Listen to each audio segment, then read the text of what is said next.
Three, two, one.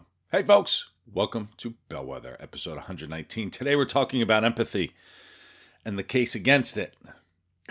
If you know me, pause for a second. Did he say that right? Did he say what I think he's going to say? No empathy? No empathy? If you know me well. You know my feelings on buzzwords and how generally when something is everywhere, it's often misinterpreted and taught in the wrong kind of way. And we think about things and we overdo it. We completely overdo these things. And I read an interesting book recently by Paul Bloom. I think it's called Against Empathy. And he makes a really compelling case. And I instantly went to the workplace and the things going on in the workplace about how we're teaching and pushing too much empathy that it's affecting the way our businesses can move forward. And so like all the buzzwords, humility, vulnerability, resiliency, all of these have been just thrown around so much that they've lost their meaning and they start to mean something entirely different. And we often think of it as, naturally positive and helpful, but as the meaning changes, we don't really mesh those two things together. And so empathy has its place. I have to start off. Empathy has its place. But when it comes to being a good person, when it comes to making good decisions, we need to think of something. We need to use something different besides empathy. And the biggest challenge I have with empathy is a lot of it becomes down to the word should. I think the word should be eliminated from the English language. It's so judgmental and to say that you should do something or should be something, I hate that and can't stand it. So I don't like to use that. But a lot of empathy, but a lot of these buzzwords, should isn't a buzzword, but humility, resiliency, empathy, vulnerability, all of these. Those are kind of like the main four. I'm sure there are others. And they just get blasted. People say, oh, this is a buzzword, and let me do a training on it and a coaching on it. And it's just this surface level. I read psychology today, and I'm going to put it out. And there's no full understanding of what these words really mean. And it leads to negative results. And that's what I think is happening to empathy. And it's beyond the workplace. It's, it's in society and everything else. So let's talk about, I guess I should kick it off by telling you that empathy is good. But there are many meanings of empathy. And empathy is good when it's contained within its compartment, I guess we'll call it. We'll call it a compartment. Some people would say it means kindness and goodness in a broad sense, and I might agree with that. Some believe it involves understanding people, and there's a morality point of it. The way Paul Bloom defined it in his book, Against Empathy. He said it was feeling the feelings of other people.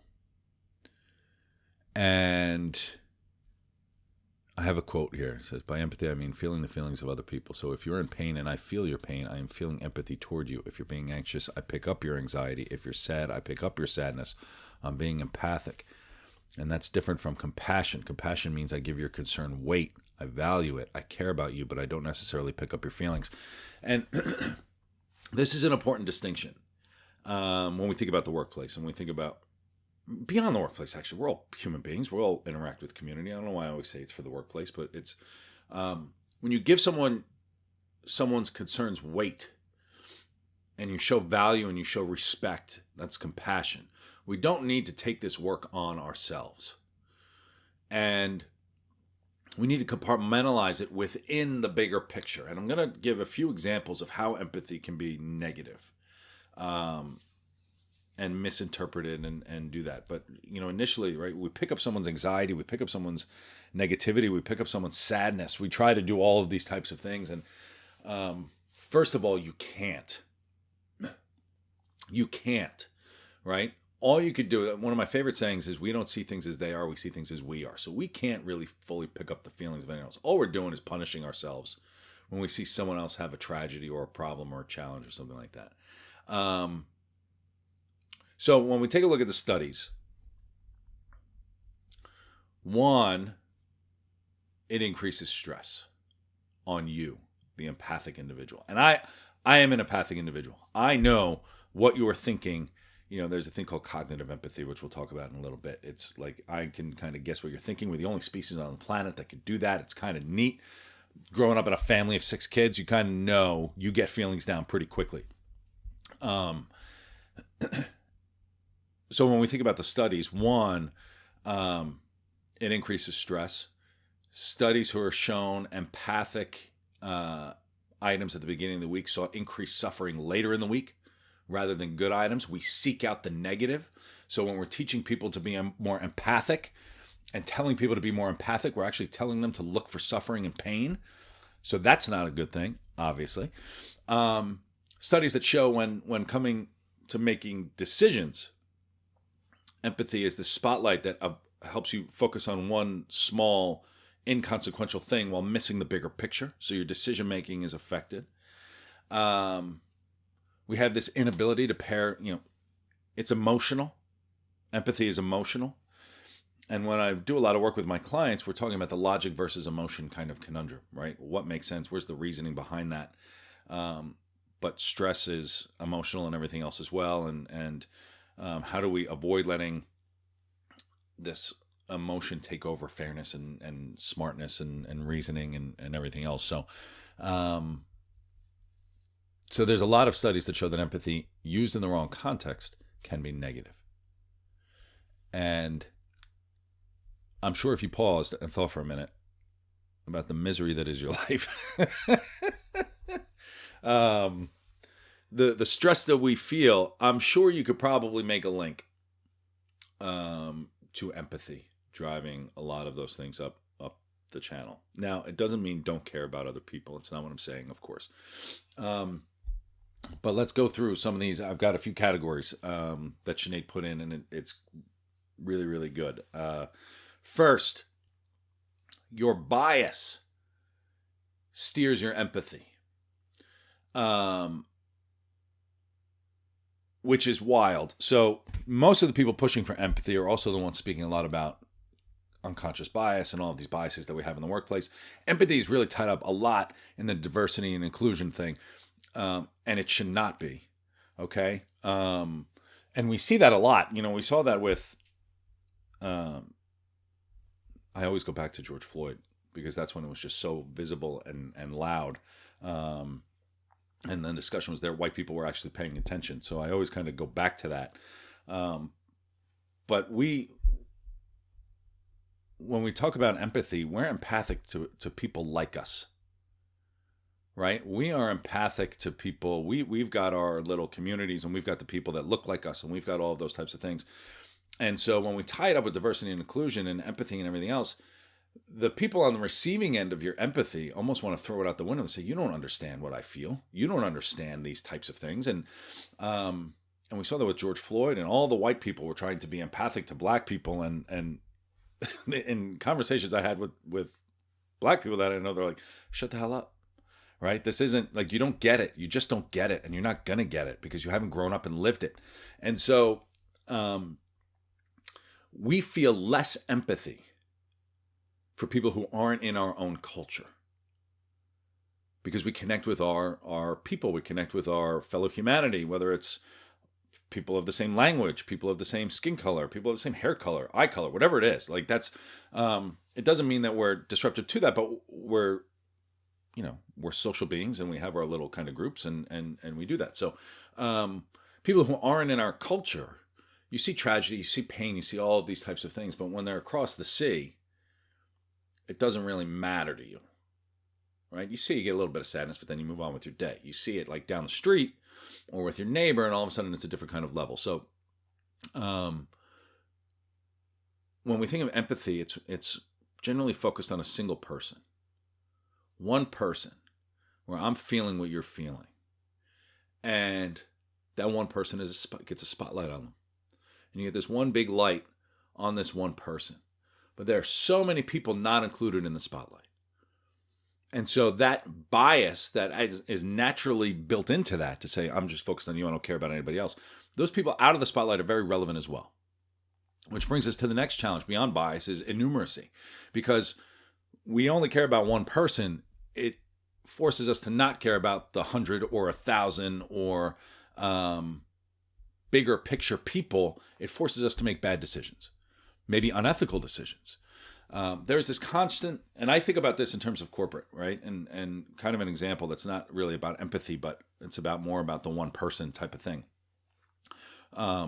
There's this consistent pendulum swing at work. We give power to the people, power to the corporate, power to the people, power to the corporate. And what we see now with the people who want to work from home is saying, I'm more productive working from home is generally the line that goes, I want to work from home because I, as an individual, am more productive. The business wants people back because, fine, you as an individual in your little silo magic world may be more productive. The business collectively is not more productive, which is why we want people back in the office. And just like that, in that same way, empathy focuses on one person, not the many other things that are relevant, not the bigger picture. It skews your perspective. It skews your general productivity. It skews your focus to say that we're giving more weight to this one individual than it should probably be. Whereas there is a bigger organization going on, there's a bigger picture going on. And how do we, rather than say, I give your concern weight, let me input this into the bigger picture of what the business is. Fine, you want to work from home. Maybe it is 2 days a week, but there is a bigger picture, business picture of doing everything else. Fine, you have this concern or challenge or sadness or pain or whatever it is. I will recognize that. I give it weight. I feel compassion for you. But at the end of the day, there's a bigger picture than just you, which is a little dark and a difficult way to say it, but it's true. And that's the way to do it. But there's also another aspect to this in terms of using empathy to manipulate other people. And that's one last thing that I'll throw in before we go on to kind of what to do with. Really good empaths, and I know this from experience because I am a really good empath, and I never thought about it like this, is I always used to joke that I can make people do whatever it is that they didn't want to do. And generally it was around drinking. Like I can get to, we'll go out, hey, let's go party hard. Let's, whatever. But in this Machiavellian sort of way, really good people, really good empaths can manipulate other people to different types of ends. Now I've chosen to use my wicked powers for good. Not everyone who's an empath has this, right? They call dark empaths, right? And they're narcissistic and they're psychopaths and whatever. I'm not that crazy. I'm probably halfway there, but I'm not fully crazy. But there is this phenomenon that people can manipulate other people by using empathy to get them to do what they wish them to do. And in a sense, empathy is not the opposite of self-interest. It's actually very well tied into self-interest. And so that's just an interesting kind of side point, just to kind of drive that hammer home on why the empathy thing is misinterpreted, or at least too big. It's too big. What are we looking for in an organization, right? The training that comes on why empathy is so important, and we're teaching this to kids and feel the other feelings and everything else. What we want from an organization is we want security and that you have my back. Not that you feel my feelings, right? I want to be respected as a human being. I want to be heard, but I don't want pity. I don't want people to say, "Oh, I know how you feel," because you don't. And so when we think about structuring a culture or raising our children, how do we pair this fine distinction in terms of developing our personal cultures around us? And developing our leaders and managers at the workplace and getting our kids raised and up. What does empathy really mean? And how do you teach a child to recognize someone else's feelings, but not take that on? Not take on the feelings. Compartmentalize it, recognize it, bigger picture. How do we teach not just empathy, but also logic and reasoning and compassion? Right? All of these things go in to understand all of, that's fine that you feel this way. I recognize that it's a challenge and everything else. Here's how I may be helpful within the context of something else. Like there's a way to do that. We have to give ourselves lanes and what's appropriate, especially in the business sense, because that's always just where my head is. But from there, we have to review what empathy really means. And I do think probably if you were to take a look at your L&D program and what they've got on empathy, you could probably just throw it in the garbage. Because we've all sat in these things. Here's my thing on it. And I probably shouldn't have waited to the end of this, but like my problem is nobody likes these learning and development things that are out there right now because we're being told what to do. We're being told to be empathic. We're being told to do this. We should be this and you should be that. Nobody wants to be told what they should be. And that's what makes it so annoying. And that's why people don't like it. And when we're talking about empathy, what we should be doing is explaining empathy within the context of reason and logic and compassion and everything else so that people can make their own interpretation of what's appropriate within the context of whatever situation that they're in. And the person teaching it has to understand what the hell they're talking about so that they can answer the questions and do the follow-up and get people to fully understand it so that they can articulate their own individual kind of thing. So that's anyway, that was just a little aside. Sorry about that. Anyway, have a great week. It's good fodder for thought, right? And I told my wife I was going to do this, and she's been challenging me. Everything. She's like, empathy is amazing. Empathy is so important. And we're all human beings. It's empathy.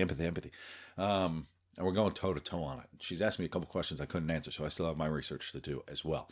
But this is an interesting book against empathy. I think it's valid. I think as we all work towards developing our people and the instant assumptions that we're making on what's appropriate from an adult educational perspective, and what are we pushing for in a culture, right? Empathy has just been thrown in. We just assume that it should be there. Maybe not. Okay, and let's kind of replace it with something a little more reasonable. So, have a wonderful week. As always, I wish you the best. And speaking of, it's Mental Health Awareness Month. So, do good things for that. That'll be the podcast next week. Have a wonderful week. I'll talk to you soon. Thanks, everybody, and see ya. Bye.